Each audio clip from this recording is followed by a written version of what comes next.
โดยการกรุงกุ๊กកិច្ចប្រជុំបានដំណើរការចាប់ពីម៉ោង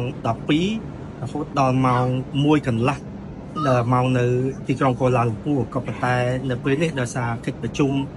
មានភាពដូចជាតឹងតែងនឹងការជជែកពិភាក្សាបន្ថែមដូច្នេះត្រូវបន្ថែមរយៈពេលប្រហែលជា1 ម៉ោងទៀតនៅក្នុងពេលដែលកិច្ចពិភាក្សាកំពុងតែដំណើរការបានប្រហែលជាជិត1 ម៉ោងអ្នកនាំពាក្យក្រសួងការបរទេសរបស់ថៃនឹងក៏បានចេញមកខាងក្រៅដើម្បីរាយការណ៍ជាបឋមផ្ដល់ព័ត៌មានដល់អ្នកសារព័ត៌មានរបស់ថៃដែលក្នុងនោះអ្នកសារព័ត៌មានថៃបានទទួលនៅតួលេខនៃការស្លាប់ហើយនិងការខូចខាតខាងពាក្យទីថៃនោះបានបញ្ជាក់ថាចាប់តាំងពីថ្ងៃទី7 ខែ 12 ឆ្នាំ 2025 រហូតដល់ពេលនេះមានទាហានថៃចំនួន21 នាក់បានស្លាប់ហើយមានជនស៊ីវិល33 នាក់ផ្សេងទៀតក៏បានស្លាប់ដែរដោយឡែកសម្រាប់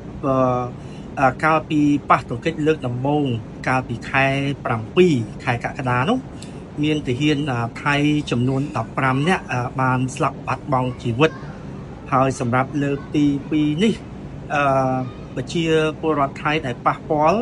ដោយសារការប៉ះទង្គិចអាវុធនេះខាងថៃគេបានបញ្ជាក់ថាមានតួលេខរហូតដល់ទៅ40,000 នាក់ដែលត្រូវជំនះចេញពីខេត្តបណ្ដាខេត្តនានាចំនួន 7 ក្នុងទឹកដីថៃនោះនេះគឺជាតួលេខរបស់ភាគីថៃដល់ឡែកកម្ពុជាតួលេខចុងក្រោយក៏បានបញ្ជាក់ដែរថាមានប្រជាពលរដ្ឋខ្មែរយើងជនស៊ីវិលចំនួន20 នាក់បានស្លាប់ហើយរងរបួសចំនួន77 នាក់ផ្សេងទៀតដោយឡែកជនភៀសសឹកមានរហូតដល់ទៅជាង